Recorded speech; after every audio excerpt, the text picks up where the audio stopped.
Welcome back to Kdramas Decoded, and don't forget to subscribe so you never miss an episode of your favorite K-drama. Episode 3 begins with Yi arriving at Subin's house completely soaked from the rain. Seeing her shivering, Subin quietly grabs one of his t-shirts and lets her change into something dry. While she's getting changed, Yi asks how he wasn't surprised that she managed to find where he was living. Subin reveals that someone had actually been following him for days, and it turns out that person was Yi's younger brother. After changing, Yi thanks Subin for helping make her show the #1 program.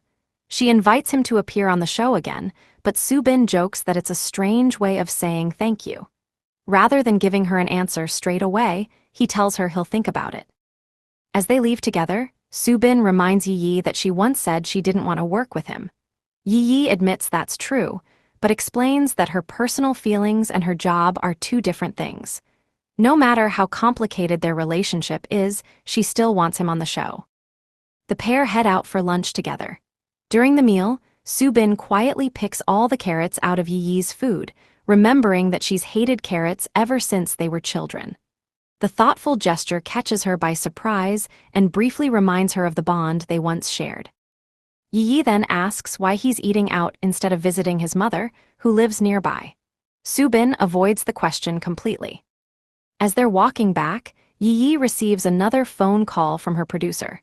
He's desperate to bring Subin back onto the show and pressures her to make it happen as quickly as possible. Even though Yi explains she's trying her best, the producer continues shouting at her. Watching the conversation unfold, Subin takes the phone from her and asks the producer whether his appearance would really help the show. After hearing that it would, Subin agrees to return. Elsewhere, Eugen's father is busy serving customers when a group of women notice Eugen's photo and comment on how handsome he is. His father proudly claims Eugen inherited his good looks from him, leaving the women awkwardly forcing themselves to agree. Meanwhile, Hana happily looks through the photos from her recent shoot with Eugen, while Eugen himself attends another audition.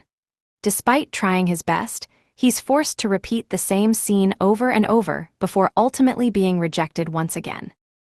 Back at the office, Hana is told she'll need to attend an upcoming award ceremony with the CEO when her mother arrives.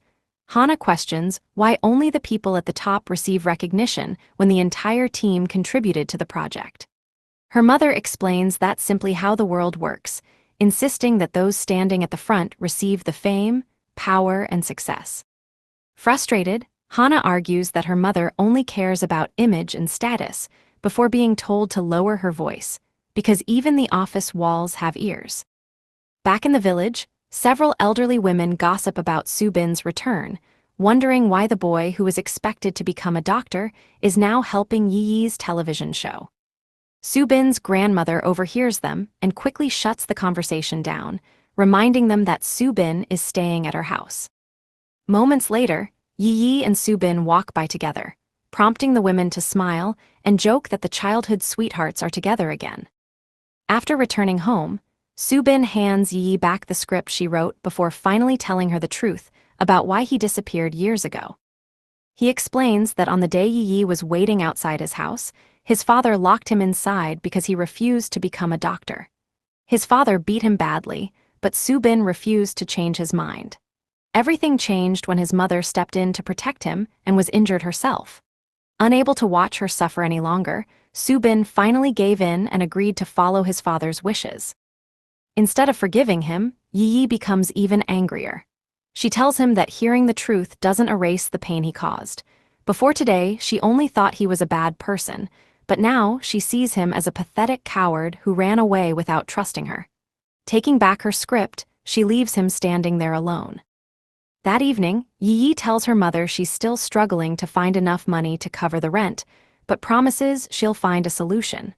Her mother comforts her, even saying they'd sell the family shop if they had to. Not wanting to worry her any further, Yi changes the subject and happily shares that her show is becoming a huge success and that her producer is pleased with her work. Her mother is delighted, believing Yi could soon receive a promotion. Later, Yi secretly gives her younger brother some money and tells him not to tell anyone that he was the one who helped her find Subin's address. The following day, Soo-bin has lunch with his mother. She gently encourages him to visit his father, but Soo-bin immediately refuses.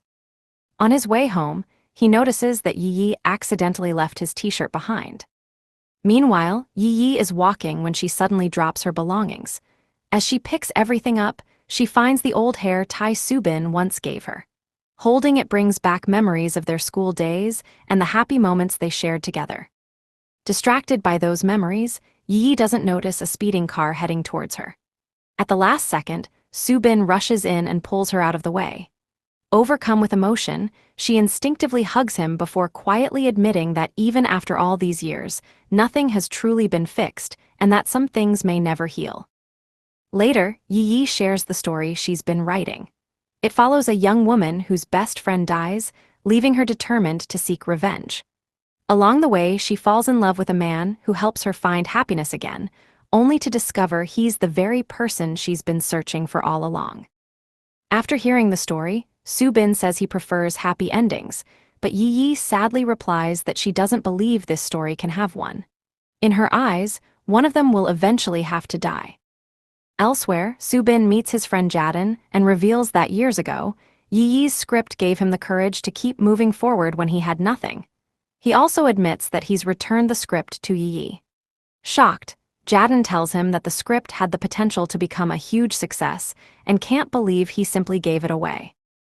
Meanwhile, Hana finishes another photo shoot before asking Jeon to take her on a long motorcycle ride because she's exhausted. The two spend some peaceful time together before he drops her home. Later that night, Jeon finds Hana waiting on the rooftop to return the helmet she accidentally kept. She asks if he'll take her riding again before admitting she'd like the two of them to become friends. Jeon smiles and agrees. The next day, Hana's mother meets with Jaden after he asks her to work with him as a producer. She agrees, but only if he accepts her conditions and brings her the first draft of his project. Outside, Jaden reminds Soo-bin that if they want to move forward, they'll somehow need to get Yi's script back. Soon afterwards, Yi goes to meet her producer, only to find him heavily drunk.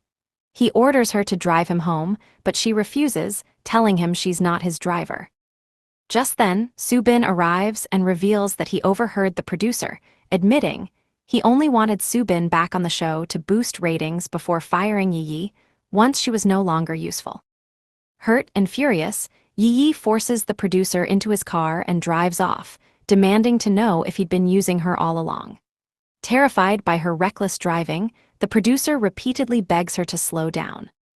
After stopping the car, Yi drags him outside. During the struggle, her shirt tears, leaving her embarrassed and even more upset.